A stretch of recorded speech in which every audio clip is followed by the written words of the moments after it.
अस्सलाम वालेकुम, this is Ahmad Shafi. पिछली वीडियो की कंटिन्यूएशन में काफ़ी लोगों ने सवाल किया कि आपने डिमांड सप्लाई को बड़ी अच्छी तरीके से एक्सप्लेन किया कि यार चीज़ों की डिमांड सप्लाई किस तरीके से प्राइसेस को इम्पैक्ट करती है। फिर आपने उसकी अगली वीडियो में ये भी बताया कि हम हालात हाज़रा पे आसपास की सराउंडिंग्स पे न्यूज़ पे नज़र रखें। जैसे प्राइस ऑयल वॉर शुरू हो गई किसी मिडल ईस्टर्न कंट्री में, सॉरी वॉर शुरू हो गई तो वो ऑयल प्राइसेस को अफेक्ट करती है। फिर इसी तरीके से आपने बताया कहीं लो कॉस्ट का टैक्स वगैरह हो गए, फसलें तबाह हो गई तो ज़ाहिर सी बात है उसकी प्राइसेस बढ़ गई एक्सेट्रा।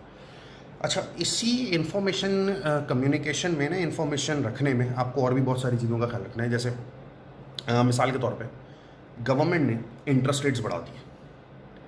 आपको किसी की न्यूज़ का वेट नहीं करना, फ़ौरन आपको बैंकिंग स्टॉक्स बाय कर लेने चाहिए। क्यों?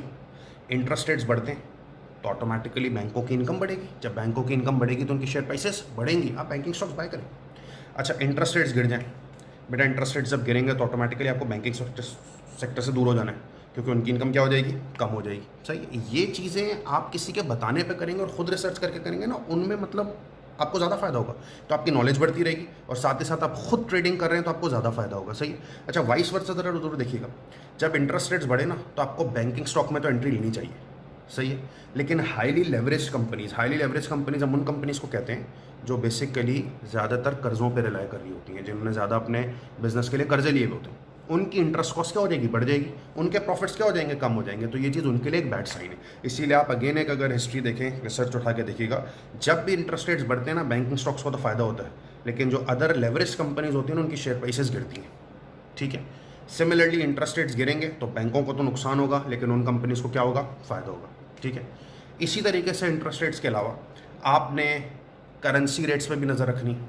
ठीक है, आपने करेंसी रेट्स पे भी नज़र रखनी। सही, जैसे मिसाल के तौर पे लोग कहते हैं कि यार हमारी करेंसी बड़ी डेप्रीशिएट हो गई। अब हमारी करेंसी डेप्रीशिएट होगी मींस डॉलर जो है वो बढ़ जाएगा, तो ऑटोमेटिकली ये चीज़ भी हमारे लिए एक नुकसानदेह चीज़ है। लेकिन आप देखें जो एक्सपोर्ट ओरिएंटेड कंपनीज होती है ना, जो अपना माल एक्सपोर्ट कर रही होती है, उनके लिए फ़ायदेमंद चीज़ होती है, तो उनकी शेयर प्राइसेज है ना इस पर्टिकुलर ट्रांजैक्शन के बाद बढ़ती है। सर ये कैसे हो सकता है कि करेंसी डेप्रीशिएट हुई तो एक्सपोर्ट्स बढ़ गई? ये एक बड़ा ज़बरदस्त कॉन्सेप्ट है यहाँ पे कि करेंसी डेप्रीशिएट हुई तो एक्सपोर्ट्स बढ़ गई और एक्सपोर्ट कंपनीज को फ़ायदा हुआ, उनकी शेयर प्राइसेस बढ़ गई। अब इसकी एक छोटी सी एग्जांपल लीजिएगा। लेट्स सपोज $1 जो है ना वो 100 रुपये का है। $1 100 रुपये का है। एक फॉरेनर आया आपके पास, ठीक है, या कोई फॉरेन कंपनी आई, $1 लेके आपके मुल्क में, डॉलर रेट 100 रुपये। जब वो $1 आपके मुल्क में लेके आते हैं तो उसको कितने रुपये मिलते हैं बेटा, 100 रुपये मिलते हैं।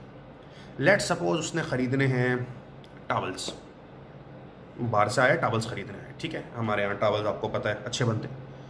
उसने टावल्स की प्राइसेस मालूम की ना, तो टावल की प्राइसेस थी 20 रुपये।